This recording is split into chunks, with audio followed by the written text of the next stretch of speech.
Buenas tardes, gracias Daniel por la invitación y a Universitaria Virtual Internacional. Para mí es siempre un placer poder compartir con personas temas tan interesantes como lo son todos aquellos que tienen que ver con el desarrollo y el desarrollo del ser y el autoconocimiento. Entonces, pues, bueno, muchas gracias por sacar el momento, por estar acá para que compartamos, y les voy a empezar a compartir la presentación. Me confirman por favor si se logra ver. Un momento, no soy muy hábil con estas cosas, pero estoy haciendo mi mayor esfuerzo aquí. Perfecto, la podemos ver, Andrea, la presentación. Ok, muchas gracias. Bueno, entonces el tema que quiero compartirles hoy es el tema de sanando mis heridas de la infancia. Muchos otros talleristas o conferencistas y autores de libros las llaman las heridas emocionales.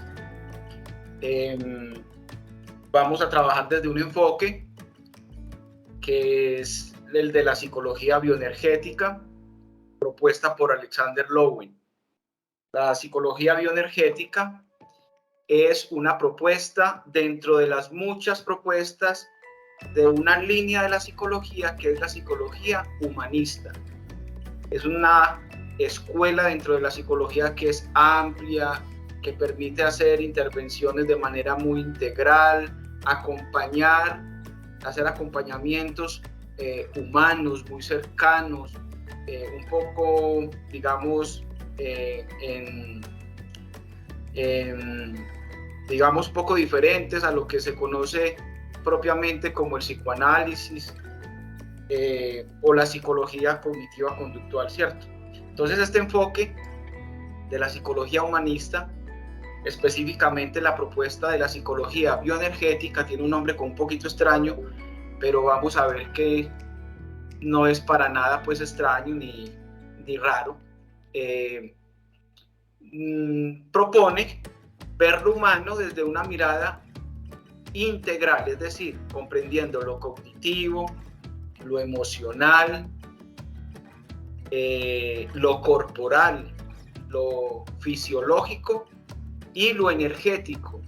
Este concepto de lo energético no quiero que se vea como algo esotérico, metafísico, New Age, sino energético en el sentido en que pues todo organismo vivo está vivo gracias a una energía, ¿cierto?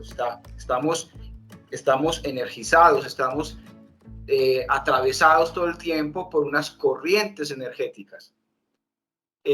Por eso podemos respirar, hablar, actuar, movernos. Entonces es muy importante que vayamos como aterrizando estos conceptos. ¿Listo? ¿Para qué trabajar con las heridas emocionales? Es importante trabajar con las heridas emocionales para, primero, conocer o reconocer qué nos ha pasado, qué cosas, qué asuntos pueden estar ahí en nuestra vida y que no hemos reconocido y que de alguna manera pueden estar haciendo interferencia en nuestra vida actual, en nuestra vida adulta. Comprender en el sentido de qué lo generó, con quién me sucedió, esa herida, cómo tuvo su origen en mi historia y cómo me afectó en ese momento, en ese entonces. Medir su impacto quiere decir eso que me sucedió, cómo me puede estar influenciando ahora, en mi presente, en mi vida adulta. ¿Será que algo de eso que me sucedió puede estar teniendo ahora peso en mi vida actual, en mi vida presente, en mi vida de pareja, en mi desempeño profesional, en mi vida social, en mi autoestima, en la seguridad que tengo en mí mismo, bueno, en muchas cosas. Y redefinir, aunque yo suelo utilizar más la palabra resignificar, pero podrían ser sinónimos, redefinir o reinterpretar eso que me sucedió. Es decir, qué otro sentido le puedo dar a eso que en algún momento de mi historia puede haber sido doloroso. Entonces, ahí ya tenemos como una idea general de por qué sería importante o para qué sería importante trabajar sobre nuestras heridas emocionales. Nos vamos a basar en la teoría psicológica bioenergética, y estos dos personajes son por obligación, es necesario mencionarlos porque digamos que son la fuente teórica y científica de todo lo que vamos a ver a continuación. Entonces tenemos a Wilhelm Reich, que es un psicólogo, médico, psicólogo, terapeuta, psiquiatra, de origen judío, de descendencia judía, que fue discípulo de Freud, estuvo dentro de ese primer grupito que formó Freud, la Escuela Psicoanalítica de Viena, pero es muy poco conocido, es muy poco mencionado, aún en las facultades de psicología no es realmente estudiado este señor que propone o hace una propuesta supremamente adelantada para su tiempo. Es decir, todo lo que conocemos ahora sobre terapias corporales y psicocorporales, digamos que la raíz o la fuente o el padre de toda esa corriente psicocorporal es este señor que tenemos acá con un peinado un poco particular. Entonces, Wilhelm Reich se preocupa por el cuerpo dentro de la psicoterapia, porque dentro del modelo de Freud está solo el método de la palabra, y él dice, hay algo que estamos dejando por fuera, y es el cuerpo, es decir, cómo reacciona el individuo, cómo reacciona el paciente mientras habla de lo que le sucedió, qué pasa en su cuerpo, qué cambios tiene, suda, tiembla, su voz se opaca, su mirada cambia, se contraen sus músculos, ¿qué sucede? Y si eso sucede, ¿qué relación tiene lo psicoemocional con lo corporal? Y de allí se desprende todo un presupuesto teórico, toda una propuesta teórica sobre la psicoterapia de cuerpo y mente. Entonces, gracias a este señor, hoy podemos hablar de psicosomática, de terapias cuerpo-mente, de terapias integrales. Y este otro señor se llama Alexander Lowen, que fue paciente y alumno de Wilhelm Reich. Este señor, un poco más contemporáneo, tuvo la oportunidad de escuchar una clase de Wilhelm Reich, se enamoró, él era médico y tenía ya unas preguntas en su bolsillo sobre qué tenía que ver. Él se ocupaba de deportistas de alto rendimiento y empezó a notar de que los estados emocionales de los deportistas a veces afectaban su rendimiento deportivo y sufrían contracturas, sufrían lesiones, bajaban su rendimiento deportivo, y empezó a preguntarse, a ver, ¿esto será que tiene que ver lo emocional con lo que le está pasando a este deportista, específicamente atletas? Y en una clase, este médico escuchó a Wilhelm Reich y quiso ser su alumno, se inscribió a todas sus clases y su paciente. Entonces tuvo una cercanía, una relación muy estrecha con Wilhelm Reich, y tomó toda su construcción teórica y le dio, digamos, una orientación desde lo que ahora conocemos ya propiamente como psicología bioenergética. Entonces, la bioenergética es una forma de entender nuestras dificultades, también nuestras fortalezas, y cómo esa relación emociones, cogniciones y la respuesta corporal son una unidad, configuran una unidad, no estamos divididos, no estamos separados.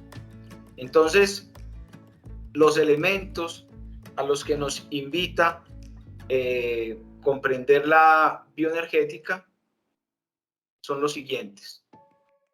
Hay unos conceptos que debemos de tener claros a la hora de ir desarrollando toda esta temática, ¿cierto? Entonces, uno, es que la bioenergética hace parte de los enfoques humanistas dentro de la psicología, que considera lo cognitivo emocional, lo biológico corporal y lo energético como algo vital, no como algo esotérico o metafísico. Que del equilibrio y la coherencia entre estos aspectos, estos tres aspectos fundamentales, depende el grado de placer y de bienestar que podemos experimentar, ¿sí?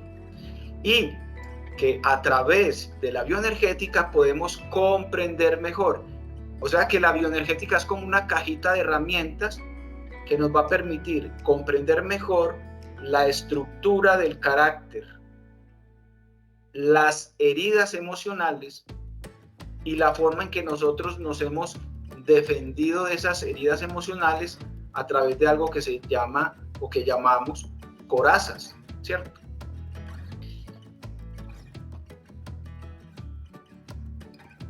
Vamos avanzando y nos encontramos con tres conceptos que debemos de tener medianamente claros. Uno, que la infancia es sin duda un periodo crítico porque somos altamente dependientes y vulnerables.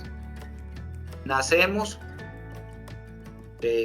con todo un digamos, unas potencialidades, unos recursos que debemos de ir desarrollando a través del tiempo, pero que durante la infancia vamos a tener experiencias debido a ese alto grado de dependencia y de vulnerabilidad que nos pueden terminar afectando en menor o mayor grado.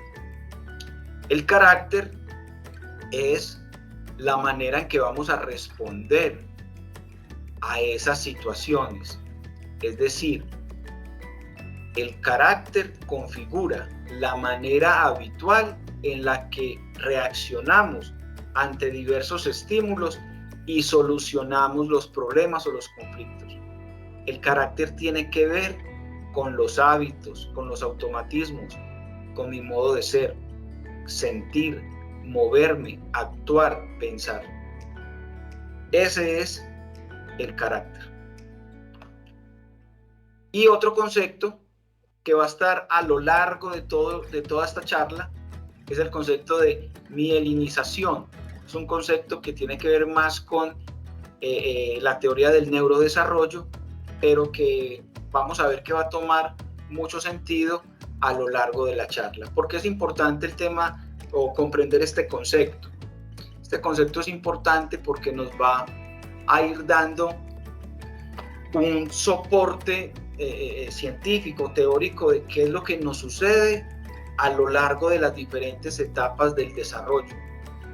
Comprender la mielinización en las diferentes etapas en donde la mente y el cuerpo se moldean de manera paralela. Es decir, la mente no se desarrolla aparte del cuerpo. El cuerpo no está separado de la mente, aunque ahora,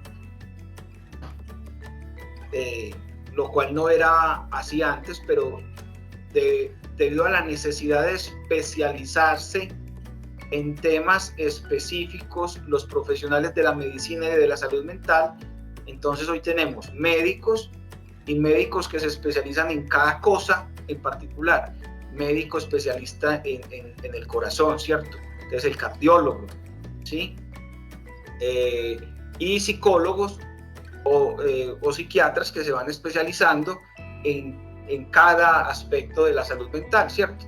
Entonces, ¿por qué? Porque digamos que cada especialización es un mundo muy amplio y necesitamos profundizar en determinados temas. Pero antes, digamos que la medicina y el estudio de la mente iban unidos, ¿cierto? Porque somos una unidad. Entonces, la mielinización lo que hace es que las neuronas, las células nerviosas, como esta que podemos ver acá en la pantalla, perdón, acá, cuando estamos en el vientre de la madre, las neuronas, más o menos a eso del tercer mes, van surgiendo, se van formando, se van constituyendo, pero fíjense que es sin este recubrimiento que vemos acá, ¿cierto? O sea, que en su principio el sistema nervioso se va desarrollando como un cableado, pero un cableado que no tiene, digamos, pensemos en un cable de nuestra casa que es de cobre, pero no tiene ninguna cobertura, ninguna cubierta de plástico, y entonces esto es como un cablecito pelado, ¿cierto? Entonces así se va configurando todo nuestro sistema nervioso.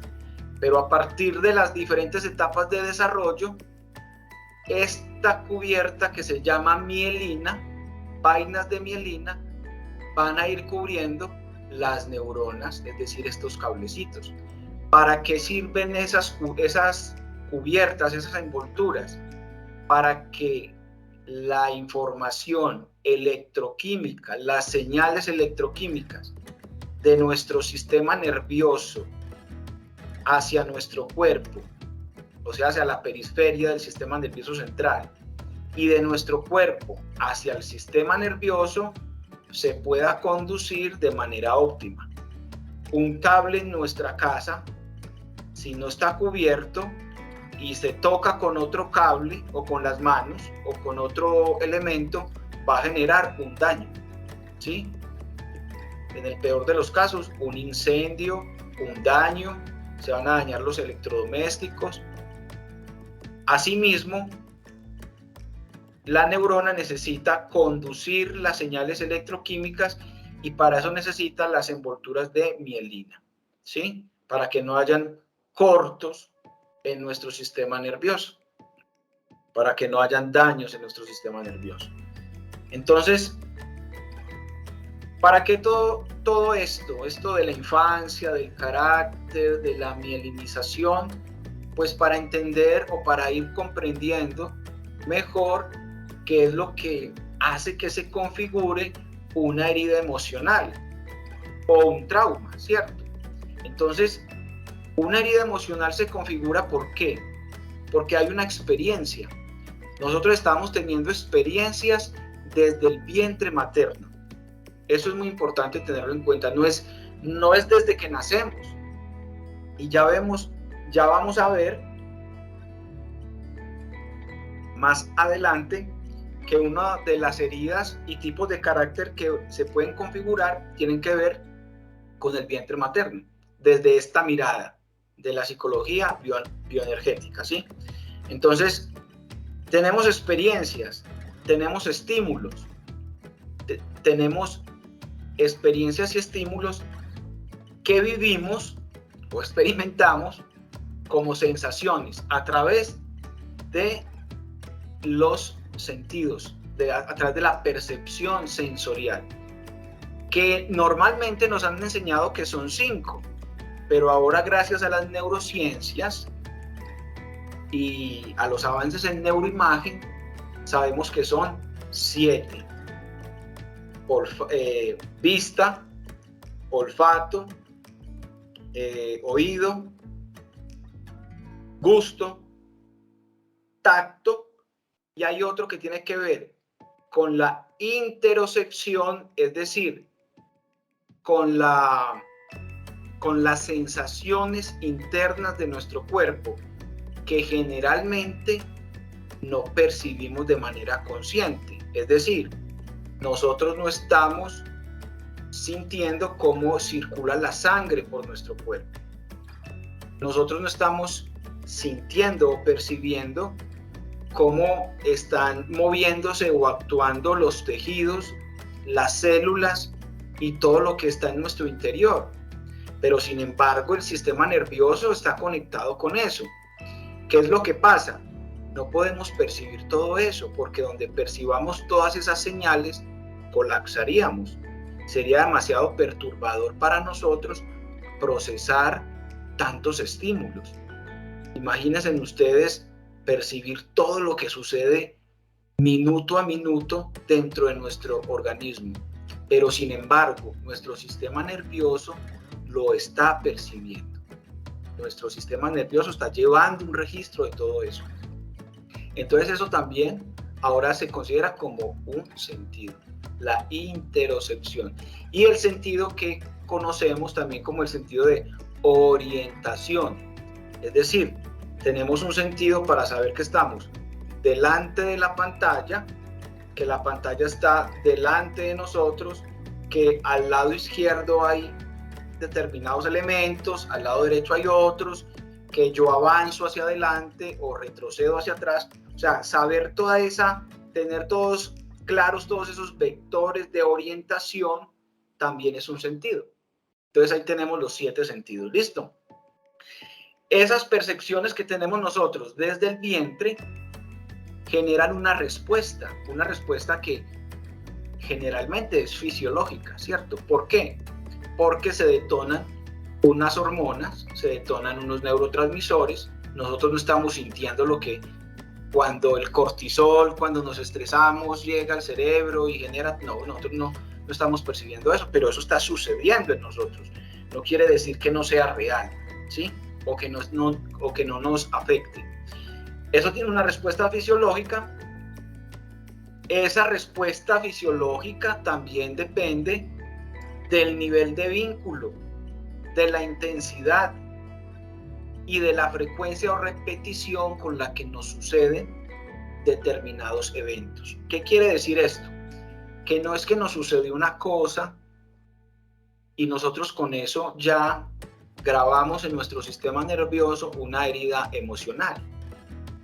Eso depende de la intensidad. No es lo mismo accidentarnos en un carro a los 5 años y salir herido de ahí que nos hayan, no sé, hecho pasar una vergüenza delante de la familia, ¿cierto?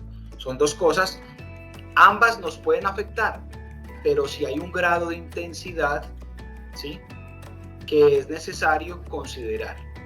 Entonces, nivel de vínculo, o sea, no es lo mismo recibir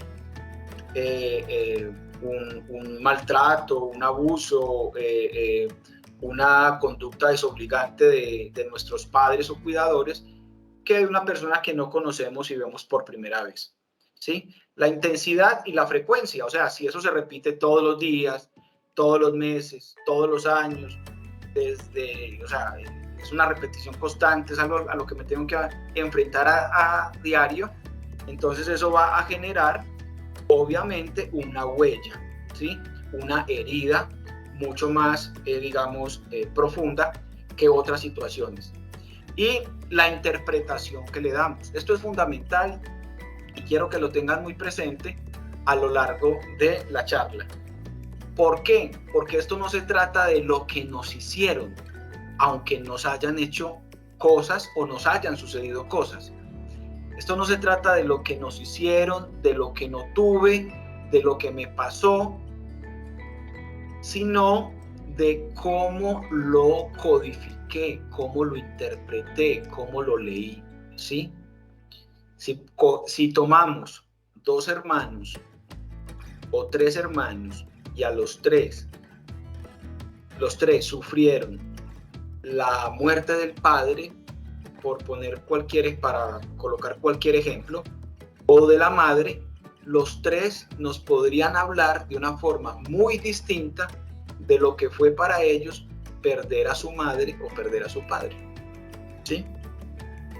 O si tuvieron un papá con problemas de alcohol, entonces los tres dirían una cosa totalmente distinta. Uno podría decir, no, mi papá era muy feliz, era un tipo fiestero, parrandero, llegaba contento a la casa. Otro decía, no, mi papá tenía graves problemas del alcohol, a mí me avergonzaba, a mí no me gustaba decir que era mi papá porque me daba pena de las personas porque se veía borracho cuando llegaba de la casa. Y otro podría decir, no, mi papá por estar tomando nunca tuvo un momento o tiempo conmigo, nunca me dio una compañía de papá, siempre estaba trabajando y cuando no estaba borracho. O sea, son lecturas que cada persona puede hacer de manera muy diferente. ¿Listo? Entonces, esto sería como un esquemita o un mapa de flujo un poco sintetizado de cómo se puede configurar una herida emocional.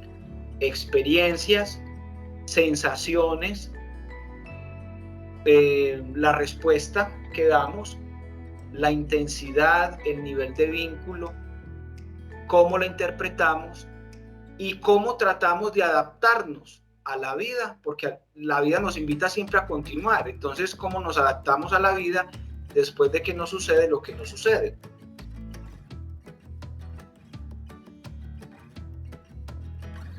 Entonces, ¿qué son las heridas emocionales? Las heridas emocionales son memorias de situaciones o eventos que experimentamos casi siempre, no siempre, pero casi siempre en la infancia y que nos genera cierto dolor o cierto malestar, menor o muy alto.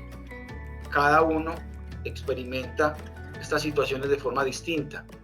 Estas memorias quedan registradas, quedan grabadas ¿en dónde? En nuestro sistema nervioso. Nosotros decimos que quedan grabados en nuestro corazón o en nuestra mente. Y bueno, es una manera simbólica y bonita de expresarlo porque pues así lo sentimos.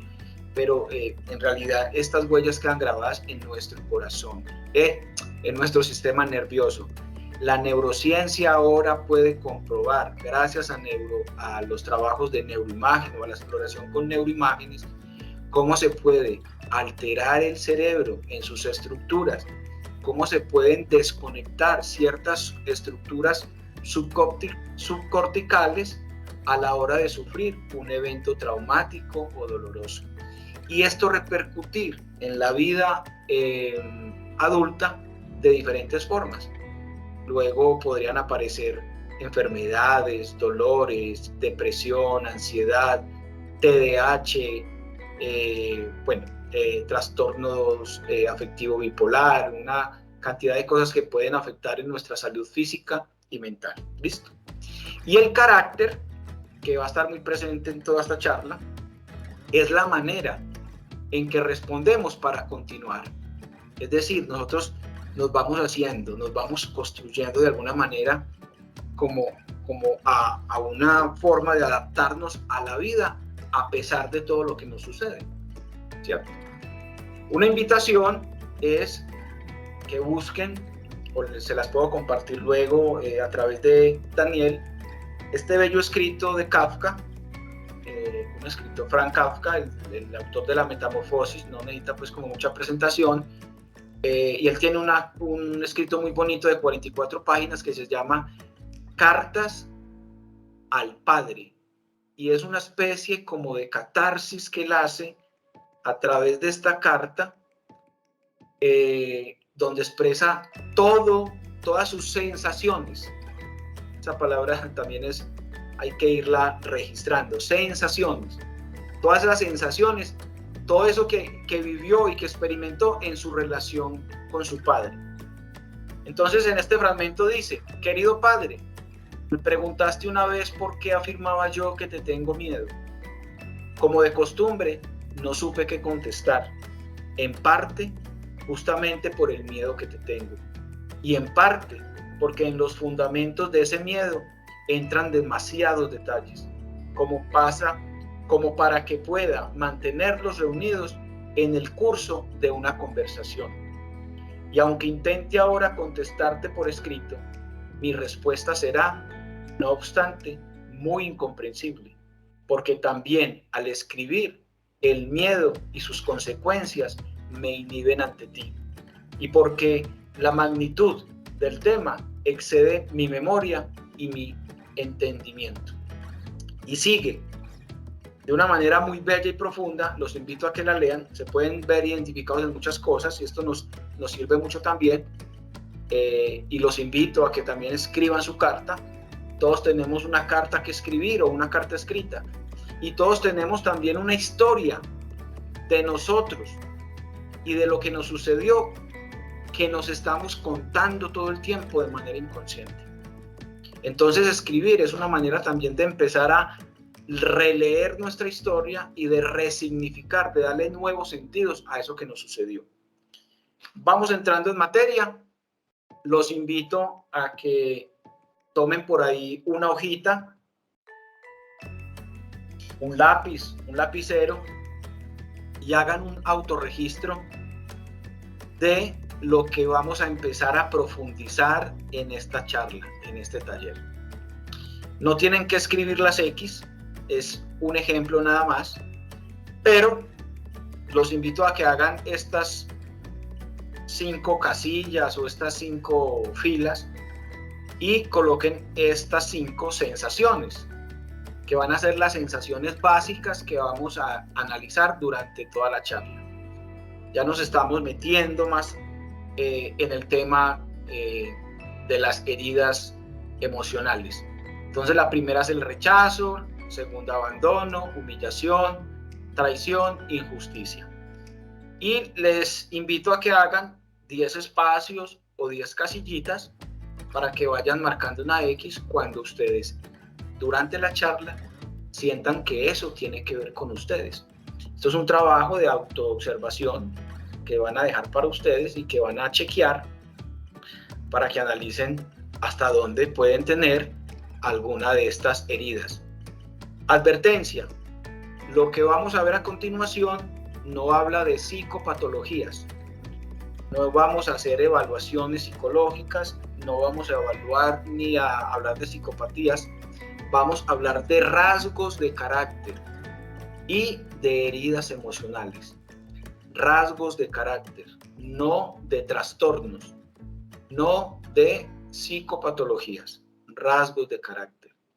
Es normal que nos identifiquemos con varios. Nadie tiene una sola herida, ¿sí? Podemos tener varias heridas o rasgos de esas heridas o de esos tipos de carácter. Entonces vamos a ir avanzando para que lo analicemos más en detalle. Lo que vamos a ver acá en este cuadrito es lo que, digamos, a manera de resumen, sucede con nosotros durante las diferentes etapas de desarrollo. Perdón, antes de avanzar, y para que esto no se torne como en un monólogo, ¿alguien quiere hacer alguna pregunta? ¿Necesita hacer alguna pregunta? ¿Tiene alguna duda? Yo acá no puedo mirar. No sé si Daniel pueda mirar y regalarnos alguna pregunta o duda. Claro que sí. Yo no alcanzo a ver como los mensajes, pero No te preocupes, si quieres podemos habilitar. No sea solo mi palabra, sí. Perfecto, mira, aquí están levantando la mano varias personas. Alexander Melo Goyeneche nos dice, y si no es ninguna, digámoslo así, haciendo referencia al cuadro anterior en donde nos estaban mostrando, digámoslo así, el cuadrito donde pues se podía hacer el ejercicio de marcar. Él nos hacía la observación, y si no se tiene ninguna de ellas. Okay, bueno, yo contestaría que antes de creer que no hay ninguna, pues yo invitaría a que escuchemos la charla, veamos cómo se desarrolla toda la charla Y luego ya yo creo que podríamos decir, bueno, de todo eso que dijo Andrés, toda esa carreta que nos echó Andrés, de las heridas y todo eso, no, yo no me identifico con nada de eso, a mí no me pasó nada de eso, yo no tengo nada que ver, ¿cierto? Pero digamos que ahora es un poco prematuro, ¿sí? Sin embargo, autores como autores que han desarrollado mucho este tema, una de ellas se llama Liz Bourbeau, dice que todos tenemos una herida y generalmente tenemos como mínimo 2 o 3. ¿Por qué? Esto no se trata, o esto no es con el fin de traumatizar a todo el mundo, y entonces esa corriente psicológica lo que hace es hacerle creer a la gente que está dañada y que entonces como un trabajo como de mercadeo, como bueno, para que vaya a consulta, ¿cierto? No, no es nada de eso, sino que es inevitable no sufrir heridas. Pensemos solo en el evento del nacimiento.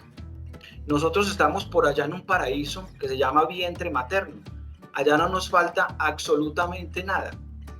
Tenemos todo: calor, soporte, contención, alimentación, o sea, todo. O sea, estamos en el paraíso, ¿sí? Estamos conectados con la mamá, con ese ser tan especial que es nuestra madre, pero al nacer hay una ruptura, hay un rompimiento de ese estado de bienestar y de gozo primordial, que es el vientre, contando de que todo el embarazo haya sido en óptimas condiciones. Entonces, el solo acto de nacer ya nos está generando una memoria dolorosa, una memoria de ruptura, de pérdida, ¿sí? Perdemos un estado. Y durante la vida y durante la niñez vamos teniendo pérdidas.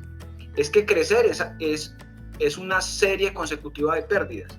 Perdemos el bienestar del vientre materno, el del seno materno, el de la contención, el del narcisismo primario del que habla Freud, es decir, al niño todo se lo tienen a boca para que no sufra, pero en la medida que vamos creciendo vamos haciendo como unos pequeños duelos de todas las situaciones que vamos perdiendo.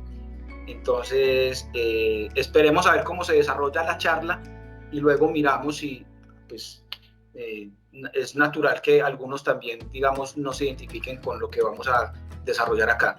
¿Alguna otra pregunta? Sí, señor. Marisol Martínez Mendoza tiene levantada la mano. Hola, Marisol. Buenas tardes.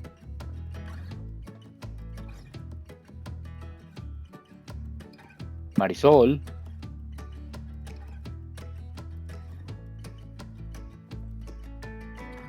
Bueno, entonces, Lo seguimos, ¿no hay más sí, señor. preguntas? No, señor. Continuamos y listo. Entonces, este cuadrito es simplemente una manera de resumen de lo que vamos a ver a continuación. Entonces, ahí vemos que hay unas etapas dentro del desarrollo de nosotros, por el que hemos atravesado todos, sin duda, y que vamos teniendo unas situaciones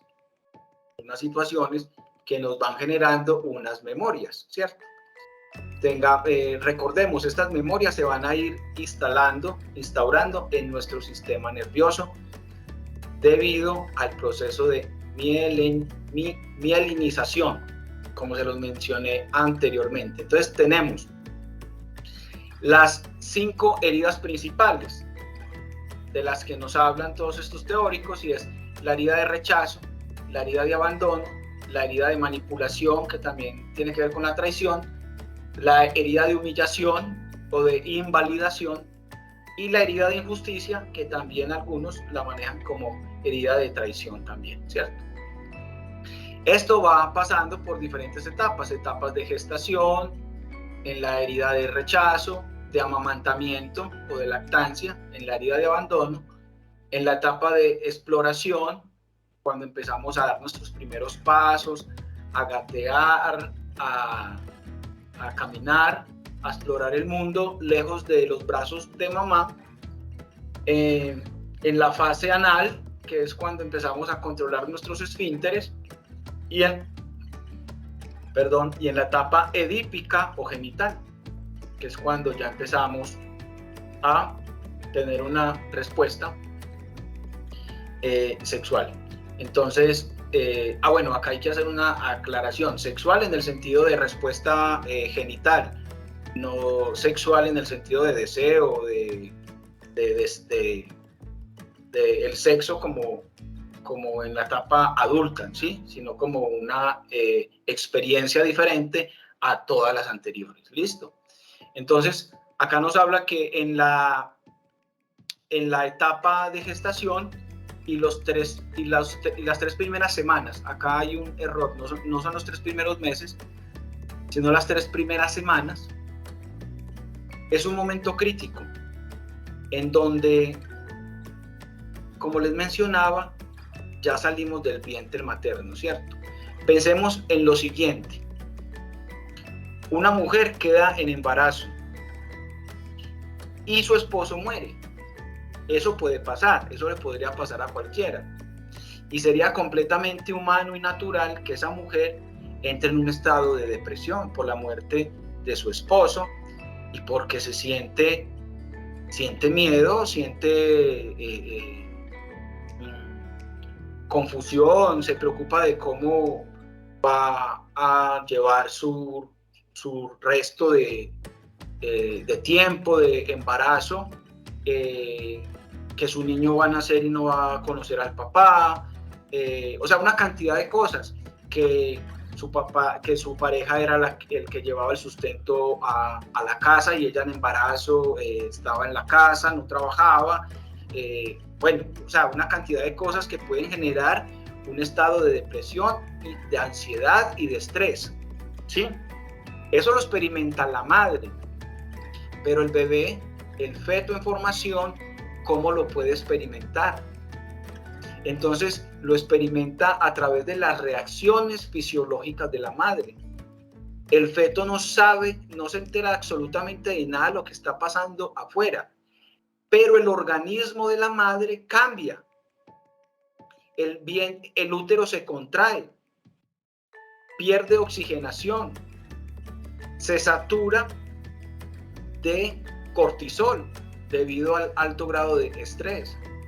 Y entonces el bebé empieza a percibir que su hábitat se estrecha, se vuelve hostil, y que cada vez que se mueve, cada vez que da una patadita, cada vez que hace un movimiento brusco, cada vez que se puede mover más debido a su desarrollo, la madre recuerda de que está en embarazo. Es decir, es como hundirle un botoncito a la mamá y decirle: mi bebé está acá, y se acuerda la mamá de que está pasando por una situación difícil, de que a duras penas tiene para la alimentación, de que no cuenta con apoyo de nadie más. En fin, hay situaciones en los seres humanos muy, muy difíciles que pueden generar sin duda mucho estrés, ansiedad, miedo, depresión. Entonces, la sensación que se va registrando en este bebé que está en el vientre formándose es que cada vez que yo me muevo, la respuesta del espacio en el que estoy, que es el útero, reacciona de manera hostil o estresante. Entonces, eso, a manera de información neuronal, nerviosa, hace que el feto aprenda a no moverse tanto, porque la respuesta del útero no es satisfactoria. Entonces aquí empezamos a ver cómo se puede ir configurando una primera herida, que es la herida de rechazo. Es decir, el feto no tiene cómo razonar, sentarse a pensar de que es algo que le está pasando a mamá y que no tiene nada que ver con eso, ¿no? Él lo que percibe son respuestas neuroquímicas y su sistema nervioso lo está registrando. Entonces empieza a configurarlo como un rechazo, como una hostilidad de ese mundo en el que habita. Entonces el primer trauma que se genera ahí es la hostilidad, es debido a la hostilidad, no porque su madre lo odie, sino por la situación o la condición por la que puede atravesar su madre. Otra situación puede ser, o sea, es que pueden ser muchas, pueden ser un embarazo que no fue planeado, problemas culturales, de familia, de estatus. O sea, hay una cantidad de cosas que pueden pasar en la vida de cada persona y que pueden generar, en este caso, una herida de rechazo. En el vientre o las primeras semanas, las 3 primeras semanas, ¿cierto? ¿Qué va a pasar aquí?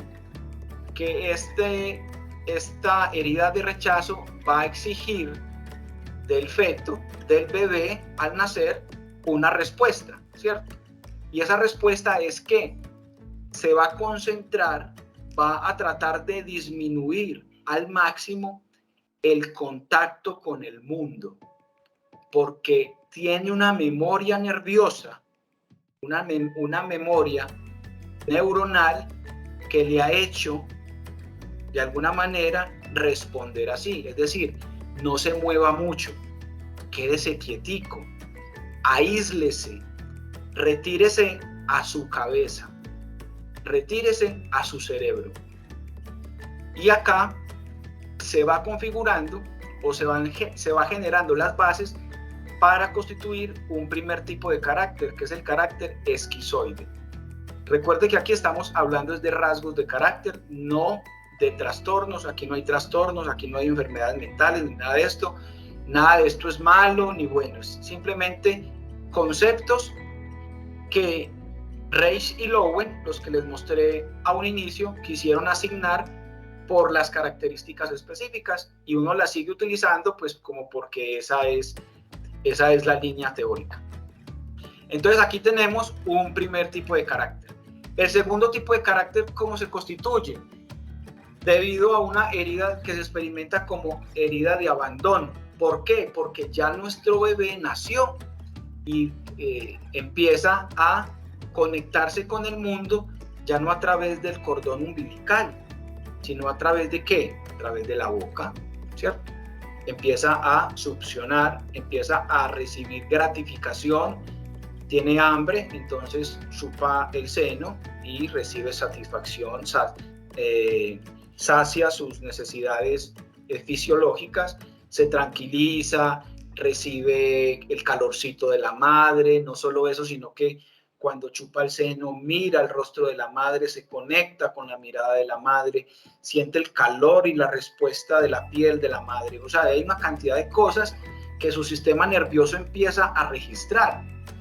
En un caso desfavorable, voy a poner un ejemplo, puede sonar dramático, pero son cosas que pasan. Digamos que la madre, el bebé nace, pero la madre en un estado de depresión posparto no quiere dar lactancia, no quiere dar seno a su bebé.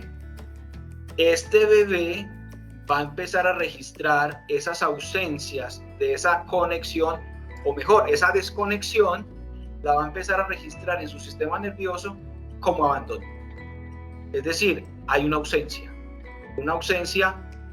y pensemos, o sea, pongámonos, coloquémonos en un momento como en el lugar del bebé, viene conectado de la mamá, 9 meses en el vientre, no me falta nada, nazco y empiezo a sentir hambre y no tengo quien responda, o sea, quien me ayude, yo no puedo alimentarme, soy totalmente vulnerable y dependiente, necesito una respuesta externa, necesito que alguien venga y me ayude porque tengo frío, tengo calor, tengo hambre, estoy incómodo, me estorba el pañal, bueno, una cantidad de cosas. Entonces, esta herida de abandono se suele vivir, es un abandono emocional o físico. Es decir, a veces puede estar físicamente la persona, pero estar ausente emocionalmente, ¿sí? A veces solo estamos en la casa, pero no estamos presentes en la casa, no estamos conectados con las personas que están en la casa.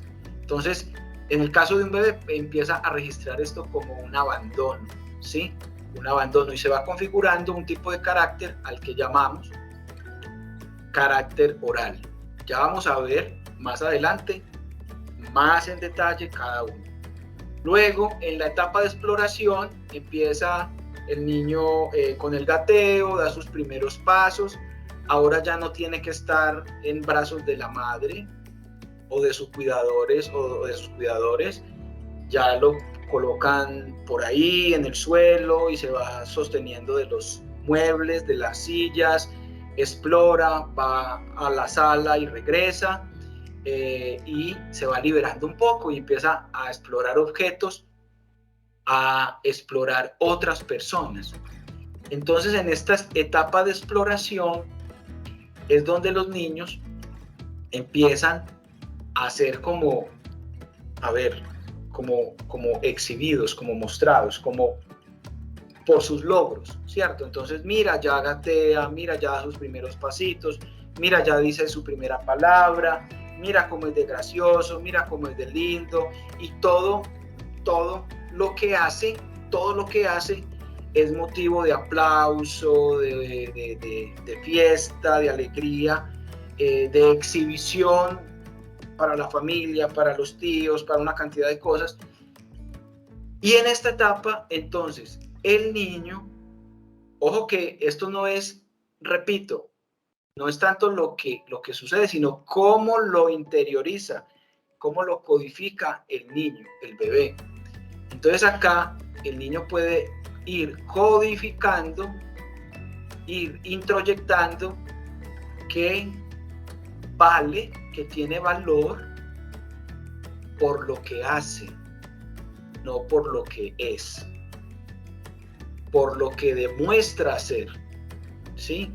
Por las demostraciones que hace, es aceptado, es amado, es reconocido. Y aquí se va configurando una herida que llamamos una herida de manipulación, y va configurando un carácter que es el narcisista, o también lo podríamos llamar el psicopático. Repito, y me perdonan ser tan insistente, aquí no estamos hablando de trastornos ni de enfermedades mentales, ¿listo? Estamos hablando de rasgos de carácter.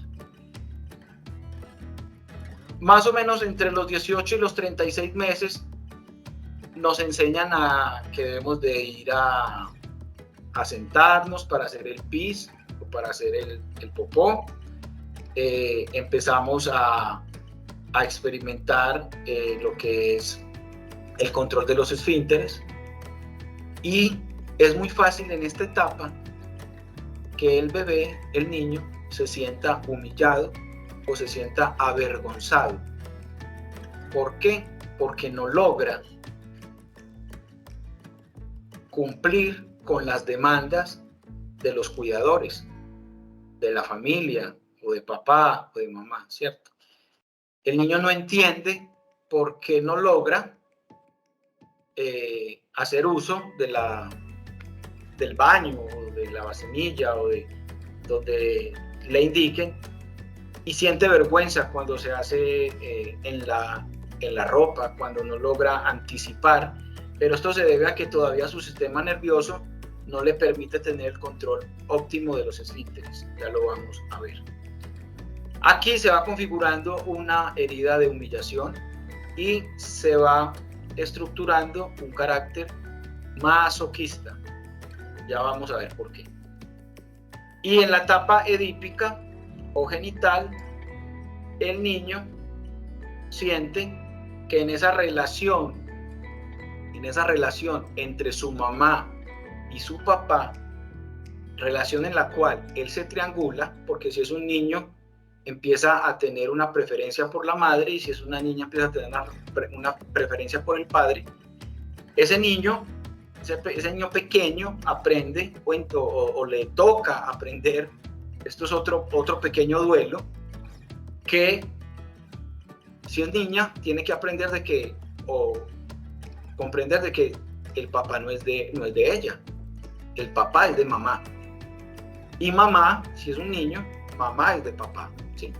Entonces esta es la etapa donde si es niña es la princesa de papá, si es niño es el príncipe de mamá, pero esa ilusión se cae pronto por el límite que hay que instaurar en ellos, y entonces se va configurando una herida de injusticia, otros la llaman de traición,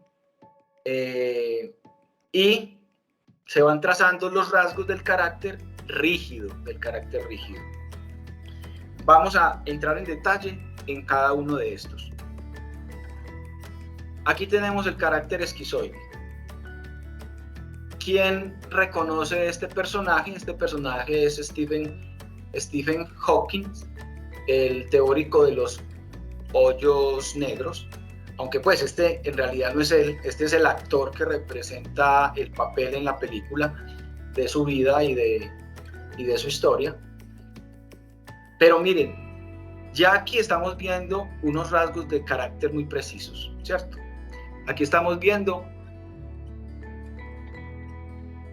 aunque es un ejemplo un poco extremo, no todos llegan a ese nivel de intelectualidad o de conocimiento, pero recuerden que el carácter esquizoide es el que sufre la herida de rechazo. ¿A dónde se retira para evitar esa herida de rechazo? A su mente, a su cerebro. Entonces, son personas que, debido a lo que experimentaron en ese útero materno, donde sus movimientos eran percibidos como hostiles o rechazados, ¿cierto? Y donde el proceso de mielinización apenas estaba en el cerebro, más exactamente en las áreas del tallo cerebral, entonces este tipo de carácter aprendió a valerse a valerse desde ahí, desde la función de su cerebro, y retiró la atención de su cuerpo por las respuestas que recibía dentro del vientre.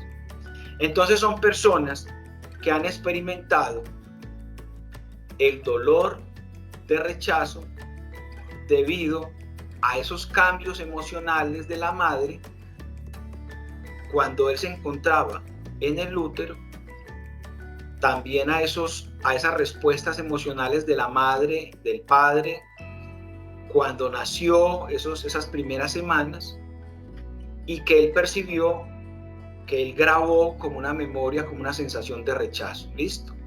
Entonces, digamos que uno de los primeros guiones mentales que se pueden instaurar en este tipo de carácter es que si me muevo, existo, ¿cierto? Si me muevo, existo, estoy vivo. Pero si existo, el mundo, o si me muevo, el mundo se torna hostil, mi mundo se torna hostil. Entonces, inhibo el movimiento de mi cuerpo y trato de experimentar el mundo desde mi mente, desde mi cerebro. Son personas que tienen un rasgo de carácter en donde experimentan mucho miedo a que les invadan su espacio. Entonces, ¿cómo los vemos en la edad adulta? Privilegian mucho estar solos en el cuarto, son aquellos que se retiran en medio de las reuniones familiares, a duras penas hay que insistirles mucho para que se integren a las relaciones en familia, no les gustan los bullicios, no les gusta no son muy hábiles para interactuar con la vida social, les es muy difícil aprender a bailar por la falta de conexión con su cuerpo, entonces no coordinan sus movimientos, no son muy hábiles para el deporte, no coordinan muy bien, no son muy hábiles en sus destrezas psicomotoras, entonces desarrollan una especie como de máscara, y es la máscara del ausente. o del aislado. Es decir, en sus relaciones afectivas, por ejemplo, se ausentan con facilidad, ¿cierto? O se aíslan con facilidad. Su anatomía emocional, ¿sí? Su anatomía emocional, es decir, cómo afectan estas experiencias en el desarrollo de su cuerpo y lo afecta de la siguiente manera. Su cuerpo se configura de una manera delgada, muy delgada, casi que se ven como frágiles. Su cabeza, digamos que a veces es un poco más grande. Podríamos decir que su cuerpo le sirve para sostener la cabeza, simplemente. Sus brazos parecen y sus manos parecen como si les colgaran. Tienen un aspecto desalineado, a veces tienen un hombro más alto que otro, su cuerpo tiene muchas puntas, o lo que nosotros llamamos huesudos, ¿cierto? Que se les ven como los huesos de los hombros, de la cintura escapular, de la pelvis. Sus piernas son delgadas, sus manos también, sus dedos son delgados y estirados. Experimentan a veces mucho frío en los pies y en las manos por la falta de energía. Su energía la está concentrando en la cabeza. Está tratando de resolver y de conocer el mundo desde su cabeza. A veces en las películas vemos a algunos personajes que los nombran como nerds. Pues bueno, todos los que tengan una herida de rechazo no necesariamente son nerds y tampoco son necesariamente teóricos de física como Stephen Hawking, pero son personas que muestran estos rasgos en particular. Entonces, vamos como reconociéndolos ahí, ¿cierto? Este carácter tiene también unos recursos y es en lo que nos debemos de centrar en el desarrollo de este tema. Y es que si bien esto fue lo que sucedió y esto fue lo que se ha ido estructurando en el transcurso del tiempo, este tipo de carácter, por ejemplo, tiene una capacidad analítica muy alta. Son racionales, tienen un pensamiento crítico muy alto, son contemplativos, creativos, pueden ofrecer a los demás conocimiento, soluciones concretas. Les va muy bien siendo teóricos, siendo docentes, siendo terapeutas. Yo tengo un carácter con unos rasgos muy marcados de esquizoide.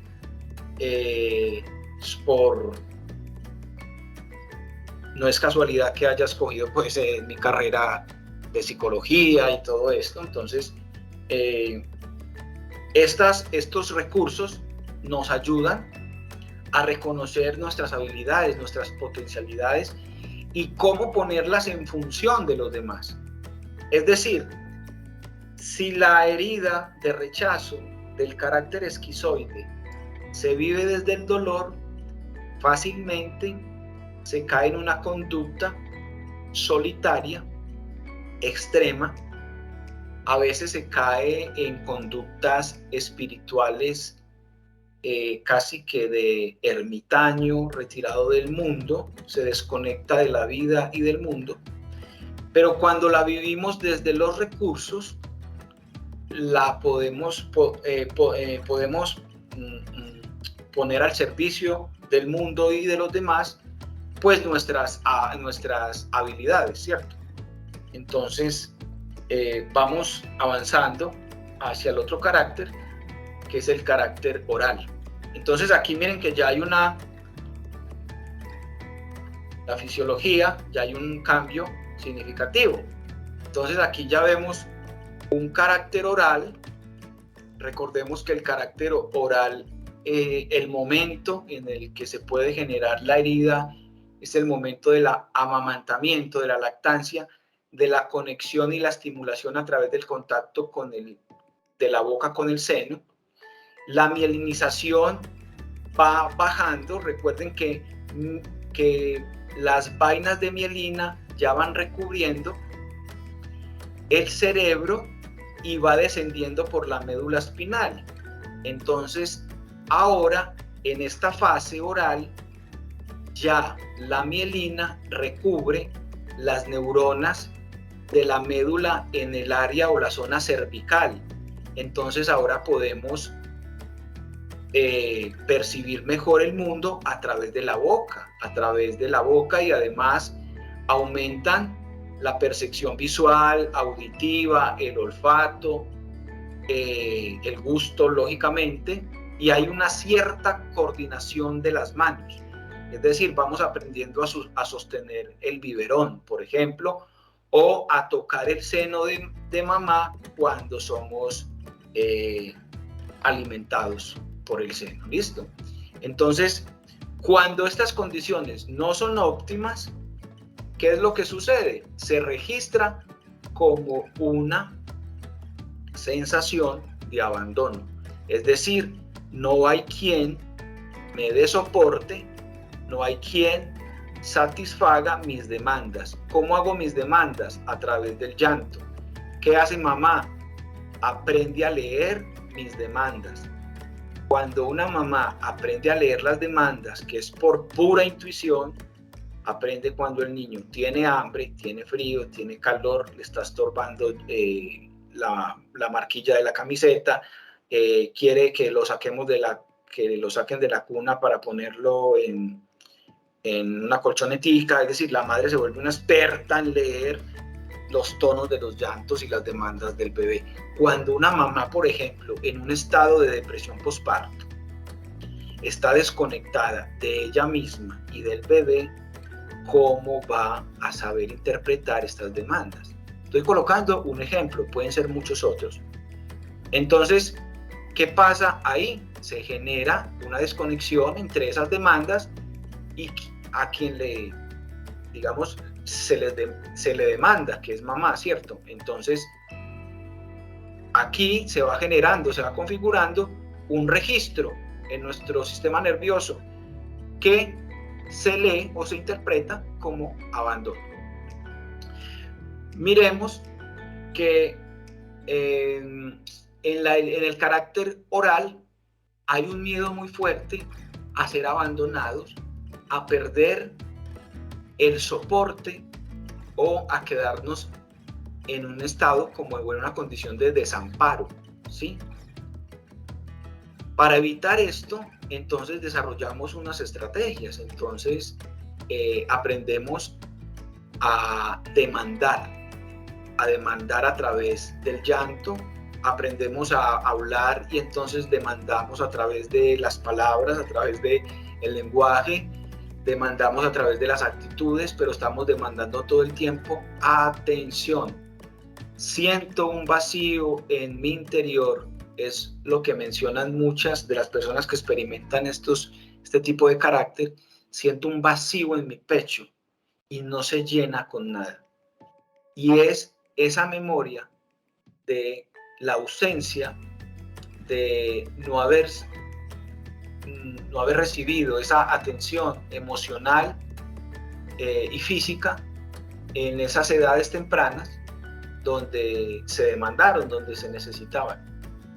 La anatomía emocional de este tipo de carácter es que a diferencia del carácter esquizoide, el carácter oral podríamos decir que son más redonditos, son más llenitos, son de aspecto adorable, tienen cierto aspecto como infantil. De hecho, la forma en que se expresan y hablan son un poco, digamos que tienen un exceso de ternura. Hablan y comunican mucho todo el tiempo, no se callan lo que sienten, parecen no llenarse o no estar satisfechos con nada. Su mirada es, a diferencia del esquizoide que está mirando hacia arriba o hacia su cerebro, tratando de comprender las estrellas, el universo, el cosmos, el carácter oral está tratando de pensar, tiene una mirada soñadora, y cuando digamos que se queda como fijo en sus, digamos como detenido en sus pensamientos, está pensando es como en cómo tener una relación, un amor, una especie como de fantasía romántica, ¿sí? Sus piernas y sus brazos suelen ser también un poco débiles, aunque más llenitos que el esquizoide, también friolentos, entonces buscan mucho que los apapachen, que los abracen, que los consientan, que los cuiden. ¿Listo? Bueno, también este carácter tiene unos recursos, y es que son excelentes comunicadores, empáticos, son amables, son buenos amigos, conectan con las personas, saben transmitir emociones y sensaciones, ¿sí? Entonces, miremos que en caso de que estuviéramos configurando un equipo de trabajo, vamos a poner este ejemplo, al esquizoide no lo podemos colocar en atención al cliente, porque es que el esquizoide ama pensar, crear, dar soluciones, pero sería muy bueno un carácter esquizoide en un equipo de toma de decisiones, en un equipo creativo. Por ejemplo, estoy colocando un ejemplo que se me ocurre acá. El carácter oral, si vamos a configurar un equipo de trabajo, lo vamos a poner ¿en dónde? En atención al cliente. Este carácter oral es el tipo de persona que se conecta con la necesidad de la persona, que sabe llegarle y tocar también sus emociones, y que no se cansa en hablar. El esquizoide, hablando una hora, no va más. El oral nos puede hablar todo el tiempo, ¿sí? No sé, para él es un estímulo, es una fascinación, es una gratificación poder comunicar todo el tiempo. Vámonos al tercero. Entonces aquí tenemos el carácter narcisista, algunos lo llaman el psicopático. Les recuerdo aquí, no es un trastorno, es un rasgos, ¿listo? Entonces, ¿qué sucede con este carácter? Este carácter, entonces, vamos mirando que la mielinización ya baja un poquito más por la médula espinal, ¿cierto? Entonces ya el sistema nervioso, las neuronas van siendo recubiertas por la mielina en la zona del tronco, en la zona entre la cervical y las lumbares.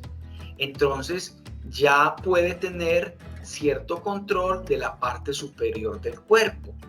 Esto se da más o menos entre el primer año y los 2 años y medio, ¿cierto? Hablábamos ahora de que ya el niño explora, gatea, da sus primeros pasos, va y coge las cosas, va a la sala, luego regresa para verificar si la mamá está y se ríe, y luego da los pasos y vuelve y se ríe. Es la etapa donde el niño es exhibido, es mostrado por sus logros, por lo que hace. Entonces las primeras interacciones con el mundo empieza a separarse de la madre e intercambiar con otras personas y los objetos del mundo.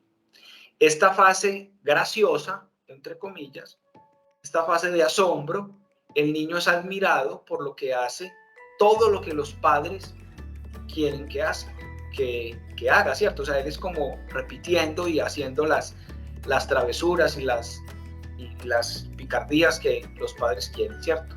Es el niño que se va convirtiendo en el niño a mostrar para que sea admirado.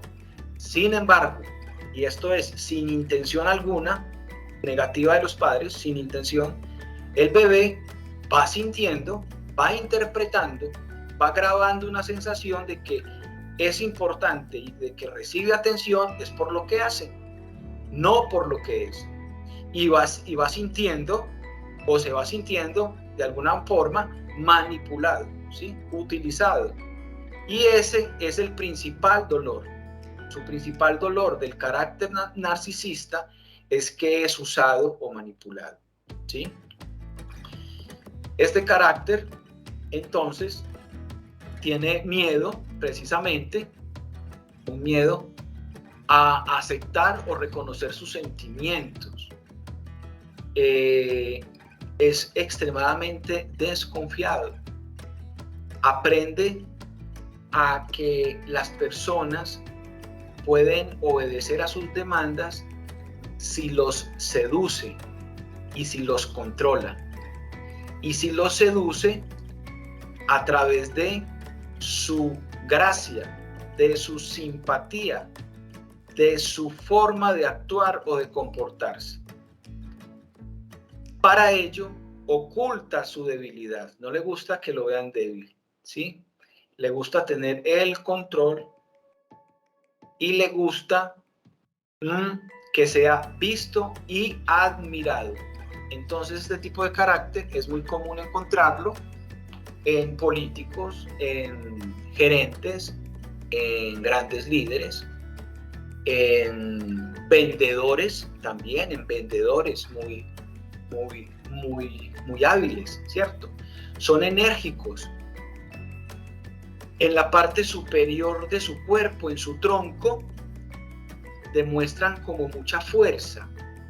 Generalmente tienen el tronco en forma de triángulo invertido. Entonces, en los hombres demuestran unos hombros muy anchos. En el caso de las mujeres, las caderas pueden ser más anchas, ¿sí? Demuestran un mentón fuerte, una mirada persuasiva y una sonrisa torcida. Entonces, yo creo que esta imagen me la encontré y es precisa. Trump es un líder, un político locuaz, y todo su aspecto físico nos está hablando de un carácter con rasgos narcisistas, ¿cierto? No estamos hablando de trastornos. Muy bien, vamos avanzando a el carácter masoquista. El carácter masoquista, recordemos que su momento es cuando empieza a tener, cuando la mielinización logra o alcanza la zona lumbar, ¿sí? Es decir, ya tiene sensibilidad para ir controlando sus esfínteres, pero esto lleva un tiempo, esto no es de un día para otro.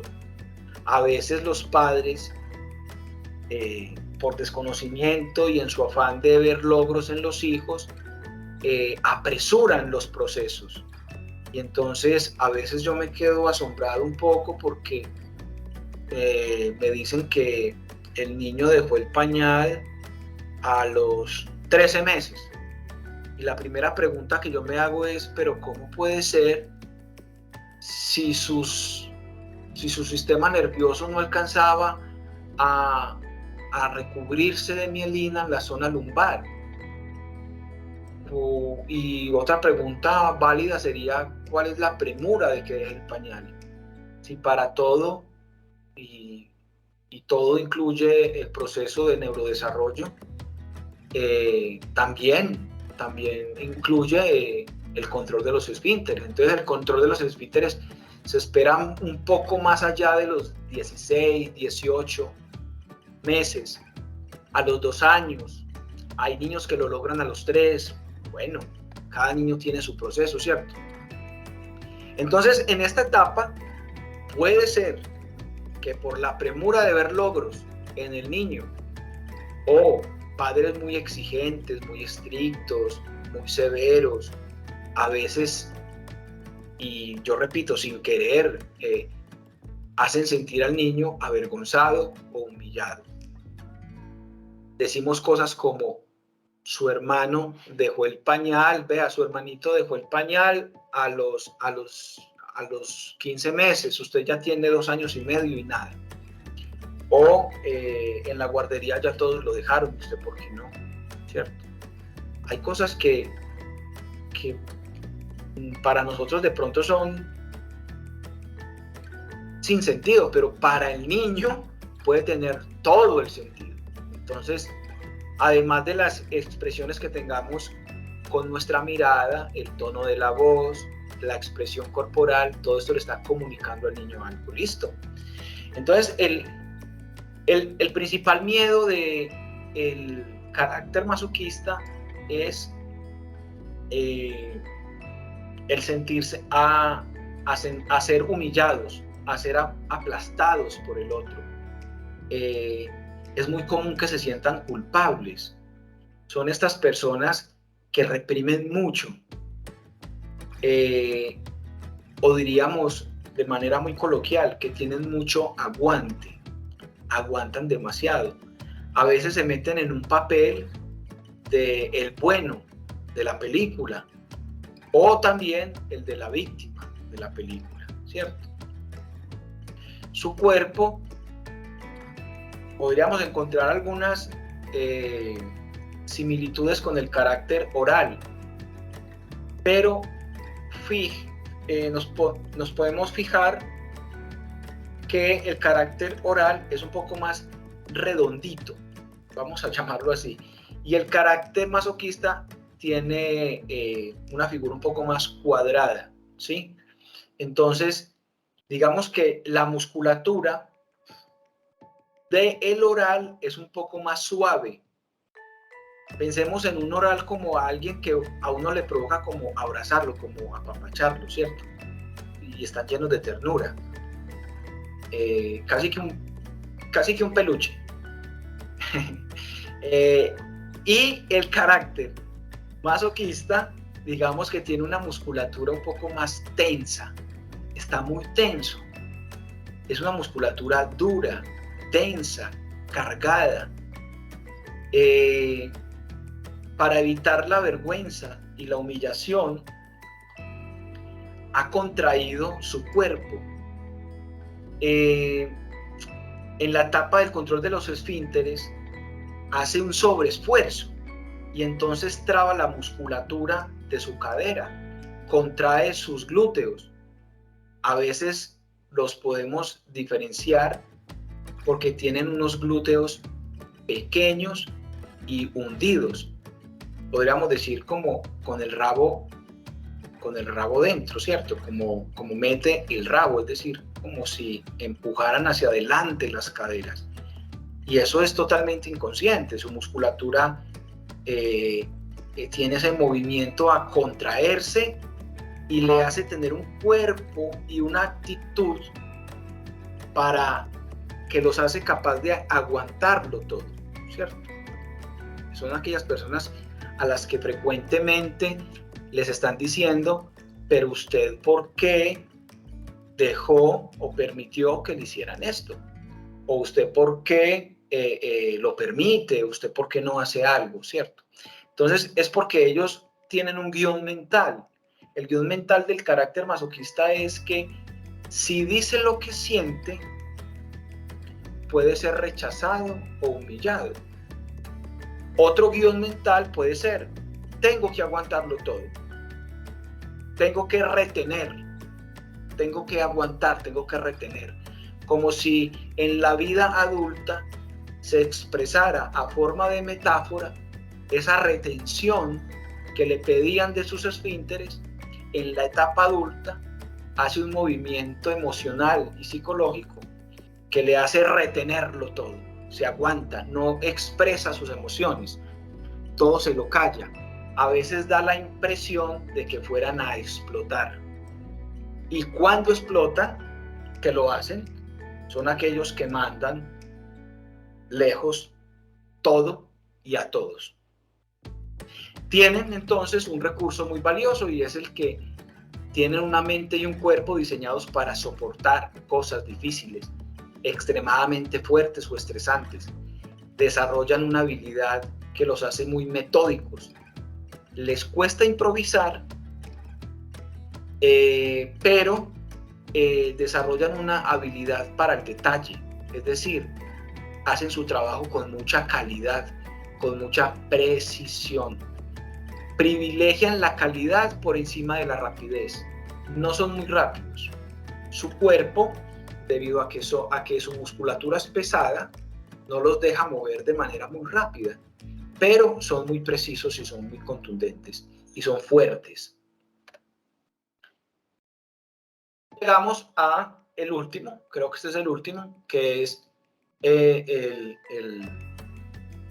carácter. Bueno, aquí hay una pequeña falla en el nombre del carácter, pero es el carácter rígido.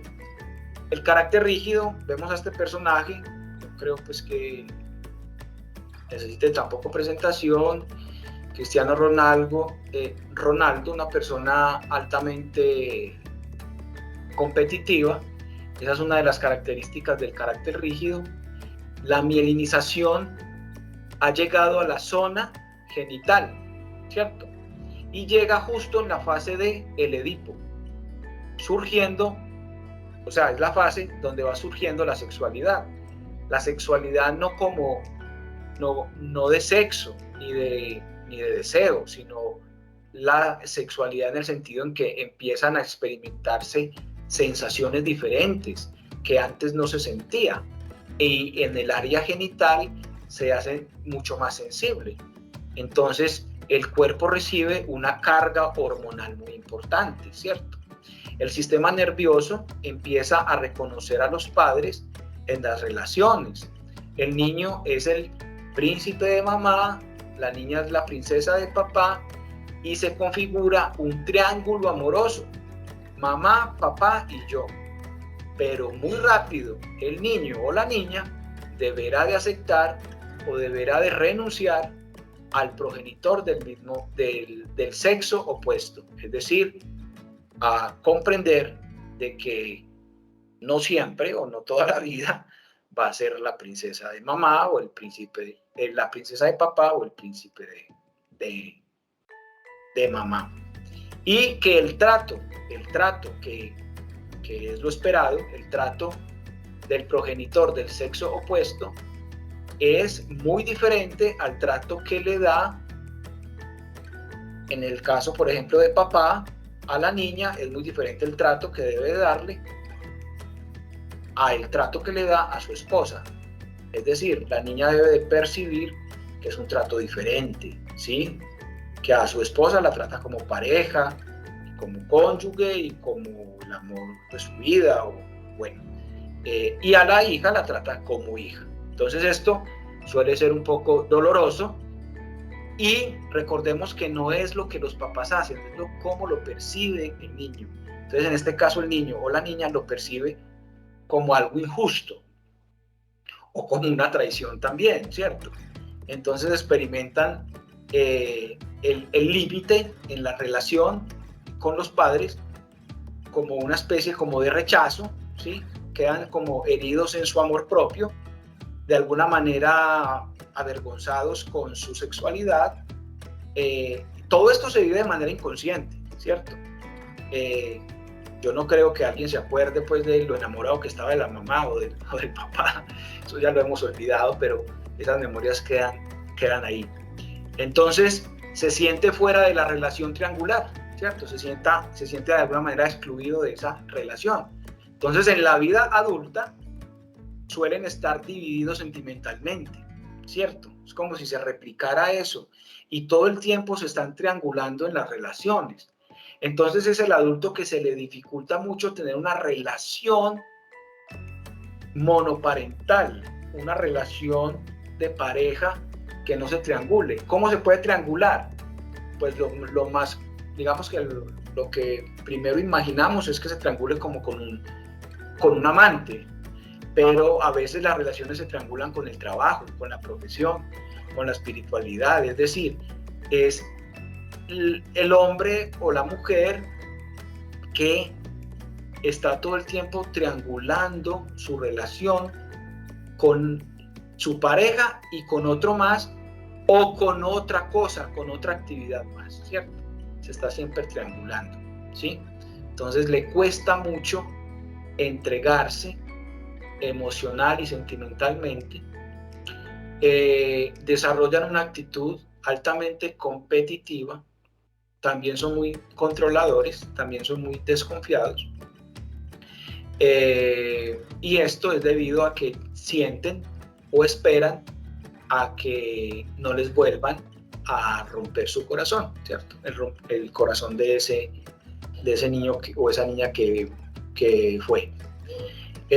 La anatomía del carácter rígido es una anatomía muy armónica, suelen ser muy atléticos, una carga o una proporción muy balanceada, suelen ser físicamente atractivos, fuertes, tienen una energía bien distribuida por todo el cuerpo, tienen un alto magnetismo sexual, difícilmente pasan desapercibidos. Tienen un recurso, el recurso es que son entonces competitivos, son proactivos, se les facilita mucho la ejecución, son fuertes, son ágiles, no les gusta perder, entonces esto los hace tomar esa actitud. Dentro de un equipo de trabajo, pues son aquellos que pueden ser líderes, pueden liderar un equipo de ventas, pueden generar, saben ponerse en forma como de modelo a seguir dentro de su equipo de trabajo por el ejemplo, no por lo que dicen, es por el ejemplo.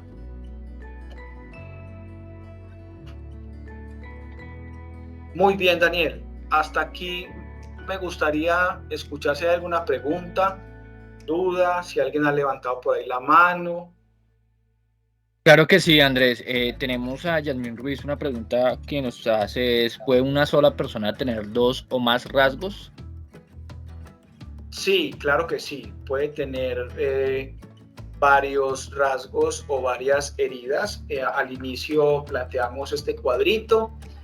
La idea de este cuadrito era que ustedes fueran llevando como un autorregistro, como eso que yo iba diciendo por ahí, como eso tiene que ver conmigo, a mí me pasó esto, yo me siento así, suele sucederme de esta manera, percibo que esto tiene una resonancia importante conmigo, y coloco este cuadrito de ejemplo porque a veces tenemos varias, ¿cierto? Por ejemplo, en mi trabajo personal y en el análisis que he realizado, pues, en mi trabajo de crecimiento y desarrollo personal, yo tengo rasgos muy altos de rígido, sin ser tan famoso y tan atractivo como Cristiano Ronaldo, ni tan millonario. Estamos hablando de rasgos de carácter y de esquizoide, ¿cierto? Entonces, mi estructura corporal es más propia del carácter rígido y mi manera, digamos, de desenvolverme emocional, mentalmente, tiene que ver mucho con este tipo de carácter, ¿sí? Entonces sí, podemos tener 2, podemos tener rasgos. Es que recordemos acá, en este cuadrito, recordemos que todos pasamos por estas etapas. Entonces vamos recogiendo información de cada etapa. O sea, no es que vamos saltando una etapa y nos ubicamos en una, no, todos pasamos por todas, ¿cierto? Ahora, en algunos va a ser más predominante una y en otros otras, ¿cierto? Esto es un tema pues muy profundo, esto pues cuando lo trabajo de forma individual, una mentoría individual o con grupos, pues esto es mucho más profundo y involucra una cantidad de actividades y de trabajo, pues cierto, pero digamos que como idea general yo espero que esté quedando pues como claro que son estos tipos de carácter y las heridas emocionales que cada uno, con la que cada uno se relaciona. ¿Alguna otra pregunta? No, señor, por el momento no tenemos más preguntas, nos agradecen y queríamos agradecer a Andrés. No sé si vamos a seguir o aquí pausamos y lo proyectamos para la próxima sesión. Bueno, no, acá podemos cerrar, simplemente mostrarles que el aprendizaje sobre estos temas de las heridas emocionales nos ayudan a conectar con nuestros recursos, ¿cierto? A procurar salir o dejar de identificarnos no tanto con el dolor, sino más con los recursos que tenemos la capacidad de ser independientes, empáticos, hábiles sociales, compasivos, cumplir retos y compromisos, y que esto lo podemos llevar a aplicar en el sentido de empatía, de escucha y de reconocimiento del otro. Cuando nos estamos relacionando con una persona, debemos de recordar siempre que también nos estamos relacionando con un tipo de carácter, y que cada tipo de carácter está vinculado con una o más heridas. Y esto nos ayuda a ser mucho más humanos, empáticos y sensibles. Esto lo podemos llevar a la aplicación en el autoconocimiento, en la gerencia, en el liderazgo, en los emprendimientos, en las relaciones personales, en la sexualidad, y en la aplicabilidad en el ejercicio terapéutico, recursos humanos, en mentorías, coaching, etc. ¿Listo? Perfecto, Andrés, te agradecemos mucho y agradecemos a todos. Los citamos, están cordialmente invitados el próximo 10 de mayo a las 6 de la tarde. Nos seguirá acompañando Andrés con esta cátedra del juego El amor por la vida. Esta charla la encontrarán el día de mañana en nuestro canal de YouTube. Andrés, muchas gracias por tu ayuda, por tu retroalimentación. Un tema muy aparte enriquecedor, interesante, y digámoslo así que es como para saberlo observar muy bien. Entonces, si tienen la oportunidad de verlo, digámoslo así, de una manera más detallada, en nuestro canal de YouTube lo pueden encontrar. Andrés, una feliz noche y gracias por esta charla tan enriquecedora. Gracias a ustedes.